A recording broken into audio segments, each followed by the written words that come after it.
بسم اللہ الرحمن الرحیم الحمد للہ رب العالمین الرحمن الرحیم مالک یوم الدین الصلاۃ والسلام علیک یا سیدی یا رسول اللہ وعلی آلک واصحابک یا حبیب اللہ۔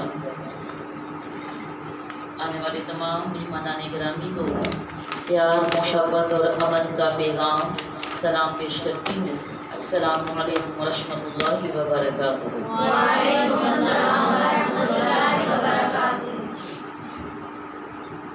آج 22واں روزہ ہے اور ہمارا قرآنی سفر جو رمضان مکمل پیغام پروگرام کی کورس کی مانند ہے وہ انشاءاللہ تعالی جز و مالی سے شروع ہوگا اور انشاءاللہ تعالی فمن اظلم پر ختم ہوگا۔ یعنی کہ آج کا جو ہمارا قرآنی سفر ہے وہ 23ویں پارے سے لے کر 24ویں پارے کے کچھ حصہ پر مشتمل ہوگا۔ ایمان والیوں، آج کے قرآنی سفر میں ہم نے جن سورہ کا تفصیلی جائزہ اور مختصر تعارف آپ کو پیش کرنا ہے وہ 3 سورہ ہیں۔ ایک سورہ صافات، دوسری سورہ صاد اور تیسری سورہ زمر۔ یہ 3 سورہ ہیں جن کا آج ہم قرآنی سفر کریں گی۔ ہمارے ساتھ اس قرآنی سفر میں چلنے والی بیٹیاں کاپی پینسل تھام لیجئے اور چلتے ہیں آج کے تفصیلی جائزہ جو پوائنٹ کی صورت میں آپ کو ہم دیں گے، تاکہ جب آج آپ قرآن پاک کا ترجمہ و تفسیر کی طرف جائیں سورہ الصفات میں سے، تو آپ کو یہ پوائنٹس قرآن پاک کو سمجھنے میں مدد دیں۔ ایمان والیوں،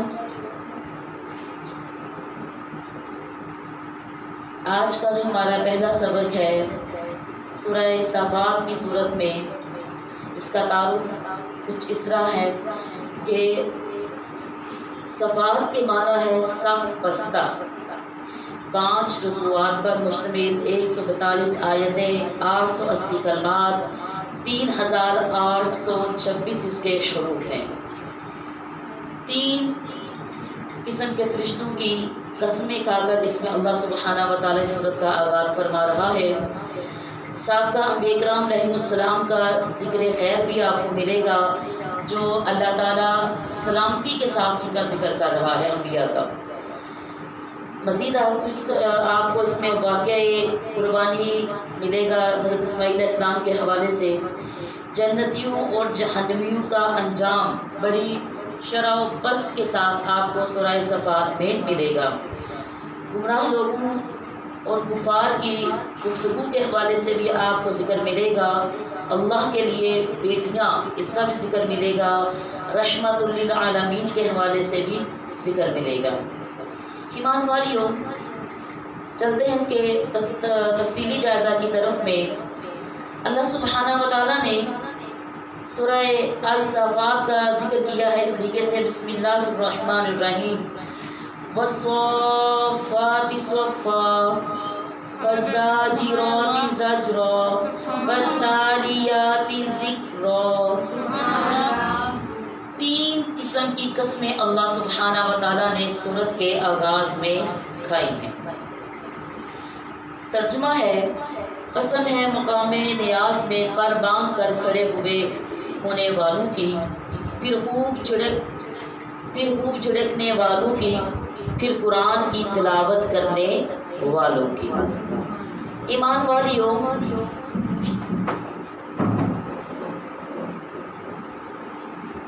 تین قسم کی قسمیں اللہ تعالیٰ نے اس میں کھائی ہیں تاکہ سننے والوں کے ذہن میں یہ بات نقش ہو جائے اور ہمہ وقت متوجہ ہو کر وہ ارشاد خداوندی کو سنیں۔ فرشتے اللہ تعالیٰ کی نوری مخلوق ہیں، انہیں حسب مدارج مختلف قسم کے فرائض کی انجام دہی کے لیے مقرر فرمایا گیا ہے، اور انہی فرائض کے مطابق ان کی گروہ بندی بھی کر دی گئی ہے۔ ایمان والیوں، پہلے ان فرشتوں کا ذکر کیا گیا، ان کی قسم اٹھائی گئی جو عبدو جو اللہ تعالیٰ کے مقام میں محمود میں ہر وقت سب بستہ کھڑے رہتے ہیں۔ اکثر علماء تفسیر نے الصفات کا معنی صف باندھ کر کھڑے ہونے والے کیا ہے۔ بعض علماء کرام نے الصفات کا یہ مفہوم بتایا ہے کہ یہ پھیلا کر منتظر، اپنے پر پھیلا کر منتظر حکم کھڑے ہونے والے ہیں۔ اس کے بعد جو دوسرے فرشتے جس گروہ کا ذکر کیا اللہ تعالیٰ نے قسم اٹھائی، وہ تکوینی امور کی تعمیل کے لیے مقرر ہیں، مثلاً ہوا، بادل، مہر و ماہ، کواکب و سیارے وغیرہ پر متعین ہے۔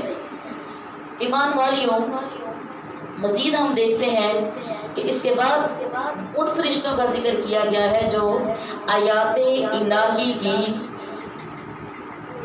تلاوت میں ہر وقت مشغول رہتے ہیں، اور قسم اٹھائی ہے اللہ تعالیٰ نے ان کی۔ فرشتوں کے ان 3 گروہوں کی قسم اٹھانے کے بعد اللہ سبحانہ و تعالیٰ نے اپنے وحدہ لا شریک ہونے کا ذکر کیا ہے کہ اللہ تعالیٰ ایک ہے، اس کا کوئی شریک نہیں ہے، وہ وحدہ ہے۔ اس کا ذکر آپ کو سورہ الصفات میں ملے گا۔ ایمان والیوں، جب آپ سورہ الصفات کا آج مطالعہ کریں گی تو سابقہ انبیاء کرام کا ذکر خیر اللہ تعالیٰ نے سلامتی کے ساتھ کیا ہے کہ سلام ہو نوح پر، سلام ہو موسیٰ پر وغیرہ۔ اس کے بعد میں واقعہ قربانی اسماعیل کا ذکر بھی کیا گیا ہے۔ جب آپ پڑھیں گے تو اس سے تو ہر کوئی باخبر ہے کہ واقعہ اسماعیل جو قربانی کا تھا وہ کیا تھا۔ جنتیوں اور جہنمیوں کا جو انجام ہے وہ بڑی تفصیل کے ساتھ اس میں ذکر کیا گیا ہے، اور بڑے نہایت خوبصورت اور کھلے واضح انداز میں ذکر کیا گیا ہے۔ آگے کچھ ذکر کیا گیا ہے گمراہ لوگوں کا، روز محشر گفتگو کریں گے، اور کفار کی گفتگو کا کس طرح اللہ تعالیٰ نے ذکر فرمایا ہے سورہ الصفات میں۔ سماعت فرمائیے، بسم اللہ الرحمن الرحیم۔ بلکہ آج تو وہ سر تسلیم خم کیے ہوئے ہیں اور متوجہ ہوں گے ایک دوسرے کی طرف، اور سوال جواب کریں گے پیروکار سرداروں سے۔ کہیں گے کہ تم آیا کرتے تھے ہمارے پاس بڑے کفر سے اور ہمیں کفر پر مجبور کرتے تھے، اور جواب دیں گے بلکہ تم ایمان ہی کب لائے تھے کہ ہم نے تم کو گمراہ کر دیا، اور نہ ہمیں تم پر کوئی غلبہ حاصل تھا، بلکہ تم بذات خود سرکش لوگ تھے۔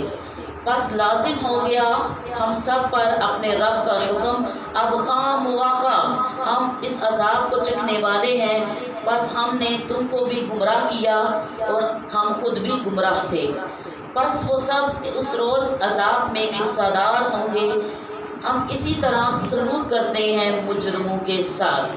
کفار کا یہ حال ہے کہ جب انہیں کہا جاتا ہے کہ کوئی نہیں کوئی معبود اللہ کے سوا، تو یہ تکبر کرنے لگتے ہیں اور کہتے ہیں کہ کیا ہم چھوڑ دیں اپنے خداؤں کو ایک شاعر اور دیوانے کے کہنے سے؟ دیوانے تو یہ خود ہیں، وہ تو دین حق لے کر آئے ہیں اور تصدیق کرتے ہیں سارے رسولوں کی۔ اے مجرموں، تم ضرور چکھو گے دردناک عذاب کو، اور نہیں بدلہ دیا جائے گا تمہیں مگر اسی کا جو تم کیا کرتے تھے۔ سبحان اللہ، بے شک۔ ایمان والیوں، اللہ تعالیٰ نے کتنے فصیح و بلیغ انداز میں بتا دیا ان گمراہوں کو جو دنیا میں مغالطے کی زندگی گزار رہے ہیں اور خدا کو چھوڑ کر دوسروں کو شریک بنا رہے ہیں۔ مزید کفار کا جو ایک عقیدہ بطلان ہے، اور آپ صلی اللہ علیہ وسلم جب پیغام حق لے کر آئے، پیغام حق سنایا، تو انہوں نے کہا ہم کیوں مانیں، یہ تو ایک دیوانہ ہے، مجنون ہے، لگا رہتا ہے باتیں وہ کرنے جس کو ہم مانتے نہیں ہیں۔ تو اللہ تعالیٰ نے کتنے خوبصورت انداز میں کہہ دیا کہ میرا محبوب مجنون یا دیوانہ نہیں، وہ تو تم ہو جو حق بات کو پہچاننے کی صلاحیت نہیں رکھتے ہو، جو حق بات میں تمیز اور فرق کرنے کی صلاحیت نہیں رکھتے ہو۔ ایمان والیوں، مزید سورہ صفات ہمیں بتائے گی ایک درخت کے بارے میں، اس کے بارے میں ایک درخت کے بارے میں، اور وہ درخت کون سا ہے؟ آئے دیکھتے ہیں سورہ صفات ہمیں کیا بتاتی ہے۔ بسم اللہ الرحمن الرحیم۔ بھلا یہ دعوت بہتر ہے یا زقوم کا درخت؟ کون سا درخت؟ زقوم کا درخت۔ ہم نے بنا دیا اسے آزمائش ظالموں کے لیے، یہ ایک درخت ہے جو اگتا ہے جہنم کی تہ میں، اس کے شکوفے گویا شیطانوں کے سر ہیں، بس انہیں ضرور کھانا ہوگا اس سے اور بھریں گے اس سے اپنے پیٹ، پھر انہیں زقوم کھانے کے بعد کھولتا ہوا پانی ملا کر دیا جائے گا، پھر انہیں لٹایا جائے گا جہنم کی طرف۔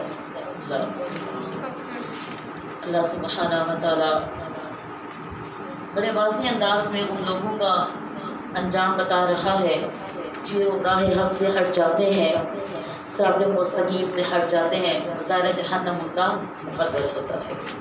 تو ایمان والیوں، آگے آپ دیکھیں گی اللہ کی بیٹیاں۔ سورہ صفات ہمیں کیا کہتی ہے؟ بسم اللہ الرحمن الرحیم۔ ذرا پوچھئے ان نادانوں سے، کیا آپ کے رب کے لیے تو بیٹیاں ہیں اور ان کے لیے بیٹے؟ آیا جب ہم نے فرشتوں کو مونس بنایا تو کیا وہ موجود تھے؟ غور سے سنو، وہ جھوٹی تہمت لگاتے ہیں جب وہ کہتے ہیں کہ اللہ نے بچے جنے، اور وہ بلا شبہ جھوٹ بکتے ہیں۔ کیا اس نے پسند کی ہے اپنے لیے بیٹیاں بیٹوں کو چھوڑ کر؟ تمہیں کیا ہو گیا ہے؟ تم کیسے فیصلے کر رہے ہو؟ کیا تم غور و فکر نہیں کیا کرتے؟ کیا تمہارے پاس کوئی واضح دلیل ہے تو اپنی دستاویز پیش کرو اگر تم سچے ہو۔ آپ کو پتہ ہے کہ اہل عرب و مشرکین و کفار کا یہ عقیدہ تھا کہ وہ اپنے لیے بیٹوں کو پسند کیا کرتے تھے، ترجیح دیا کرتے تھے، بیٹیوں کو زندہ کر دیا کرتے تھے۔ ایمان والیوں، پھر فرشتوں کو وہ اللہ تعالیٰ کی بیٹیاں بھی پکارا کرتے تھے، حالانکہ وہ ایک نوری مخلوق ہے لیکن وہ اللہ تعالیٰ کی بیٹیاں ان کو پکارا کرتے تھے۔ تو ان آیات میں اللہ سبحانہ و تعالیٰ بڑے واضح انداز میں ان کی جھوٹی تہمت کا اللہ تعالیٰ بڑی اس جھوٹی تہمت کی ممانعت کر رہا ہے کہ یہ اپنے بات میں حسب گوئی کرتے ہیں، جھوٹ بولتے ہیں، تہمت لگاتے ہیں۔ اگر سچے ہیں تو اپنی دستاویز پیش کریں، ثبوت پیش کریں۔ یقیناً ان کے پاس کوئی ثبوت نہیں ہے۔ یہ تھا ہمارا آج کا پہلا سبق۔ چلتے ہیں دوسرے سبق کی طرف جو کہ ہے سورہ صاد۔ کیا ہے سورہ صاد؟ ایک حروف تہجی میں سے ہے۔ ایمان والیوں، جب آج آپ سورہ طٰہٰ کا مطالعہ کریں گی تو اس میں 5 رکوعات، اس کی آیات کی تعداد 88، کلمات کی تعداد 732 اور حروف کی تعداد 3067 ہے اور 5 رکوعات پر یہ مشتمل ہے۔ ایمان والیوں، آج اس کے اندر جو پوائنٹس ہیں آپ دیکھیں گی کہ لا الہ الا اللہ سن کر بھاگ گئے، نہیں سنی ہم نے ایسی بات کا ذکر ہوگا سورہ صاد میں۔ سابقہ انبیاء کرام علیہ السلام اور حضرت داؤد کے ذریعے تسلی رسول صلی اللہ علیہ وآلہ وسلم اور کافروں کا مذاق اور 2 نمازوں کا ذکر بھی آپ سورہ صاد میں آج پڑھیں گی۔ سارے جہانوں کا ایک ہی خدا بھلا کیسے ہو سکتا ہے، اس کا بھی آپ آج اس میں تجزیہ کریں گی۔ عقیدہ توحید قوی ہوتا ہے، اس کا دیکھیں گی۔ تخلیق آدم کا تذکرہ اور ابلیس کی نافرمانی، سرکشی اور اس کا چیلنج کا ذکر بھی آپ دیکھیں گی، اور دین اسلام کی عظیم خوبی کا ذکر بھی آپ سورہ صاد میں پڑھیں گی۔ ایمان والیوں، میں سب سے پہلے اس سورت کے نزول کے حوالے سے آپ سے ذکر کرنا چاہتی ہوں کہ وہ کیا تھا۔ روایت ہے کہ حضرت جناب ابو طالب بیمار ہو گئے، بیماری کی شدت اختیار کر لی۔ بیماری نے جب شدت اختیار کر لی تو مکہ کے رئیسوں اور سرداروں نے سوچا کہ ایسا نہ ہو کہ وہ اس بیماری میں وفات پا جائیں، اور ان کی وفات کے بعد اگر ہم نے نبی کریم صلی اللہ علیہ وآلہ وسلم پر سختی کی تو عرب ہمیں آر دلائے گا کہ کل تک ابو طالب زندہ تھے تو تم نے انہیں کچھ نہ کہا، اب ان کی آنکھیں بند ہو گئی تو تم ان پر تشدد کرنا شروع کر دیا ہے۔ اس لیے بہتر ہے کہ ہمارا ایک وقت جو ہے ان کے پاس جائے، شاید کوئی باہمی تعلقات بہتر ہو سکے، باہمی مصالحت کی کوئی صورت نکل آ سکے۔ چنانچہ ابو جہل، عاص بن وائل، اسود بن مطلب، اسود بن یاغوث اور چند دوسرے رسا کے ساتھ ابو طالب کے پاس گئے اور کہا کہ اے ابو طالب، آپ سب سے بڑے اور ہمارے سردار ہیں، اپنے بھتیجے اور ہمارے درمیان انصاف سے فیصلہ کر دیں۔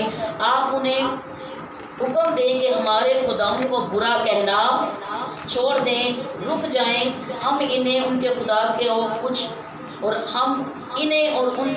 کو کچھ نہیں کہیں گے۔ چنانچہ حضرت ابو طالب نے رسول اللہ صلی اللہ علیہ وآلہ وسلم کو اپنے پاس بلایا۔ تو جب حضور صلی اللہ علیہ وآلہ وسلم تشریف لے کر آئے تو ابو طالب نے کہا کہ یہ آپ کی قوم کے شیوخ اور سردار ہیں اور ان کا یہ مطالبہ ہے۔ حضور صلی اللہ علیہ وآلہ وسلم نے فرمایا، چچا جان، کیا میں ان کو ایسی حق بات کی دعوت نہ دوں جو ان کے لیے سراپا خیر ہے؟ پوچھا کیا بات ہے؟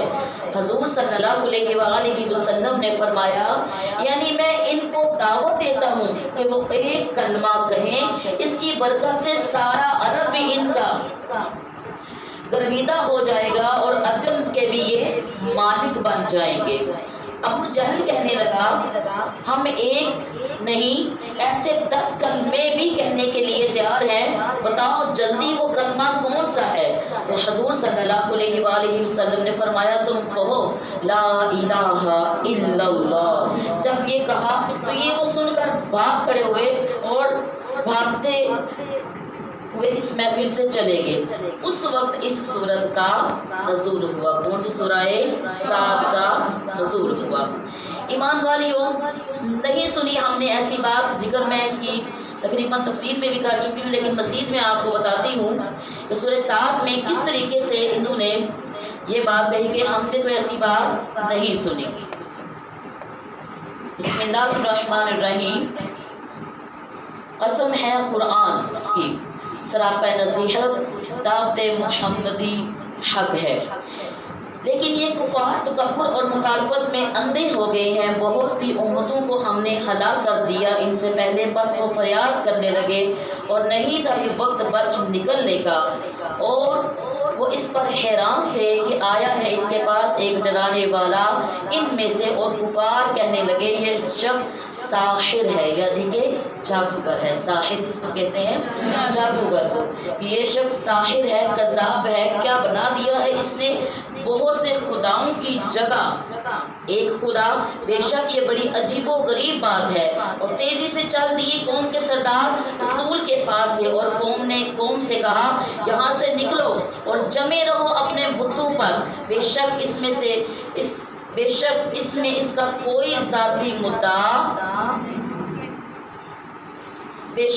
کوئی ذاتی مدعا ہے۔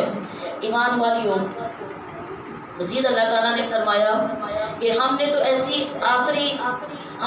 بات آخری ملت یعنی کہ نصرانیت میں بھی نہیں سنی۔ یہ کون کہہ رہے ہیں؟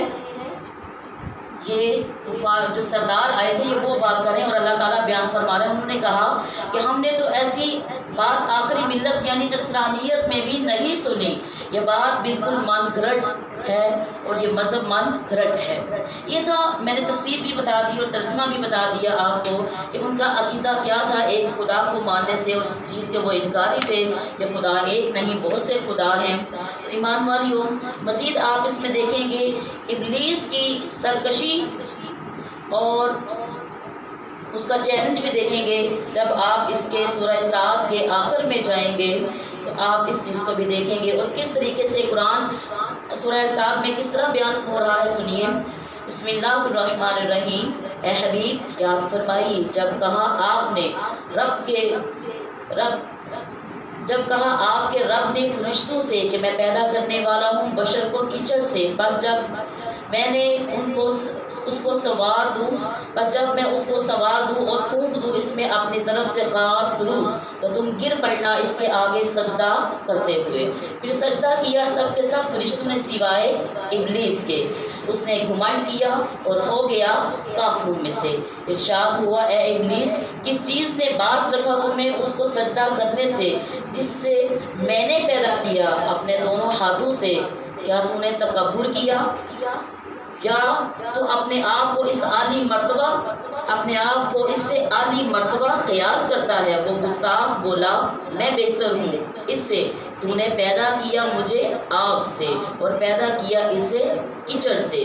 حکم ملا اے بے حیا، نکل جا جنت سے، بے شک تو پھٹکارا گیا اور بے شک تجھ پر میری لعنت برسے گی قیامت تک۔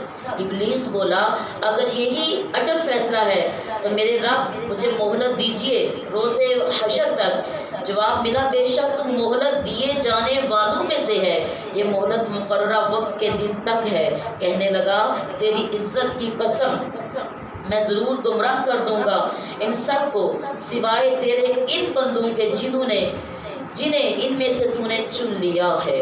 فرمایا تو میں حق ہوں اور میں سچ ہی کہتا ہوں، میں ضرور بھر دوں گا جہنم کو تجھ سے اور تیرے سب فرما برداروں سے۔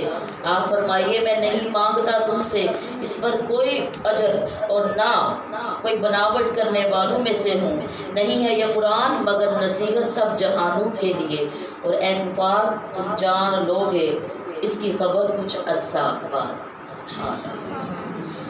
یہ تھی جی ابلیس کی سرکشی، نافرمانی اور اس کا چیلنج جو اس نے اللہ تعالیٰ کے حضور دیا تھا۔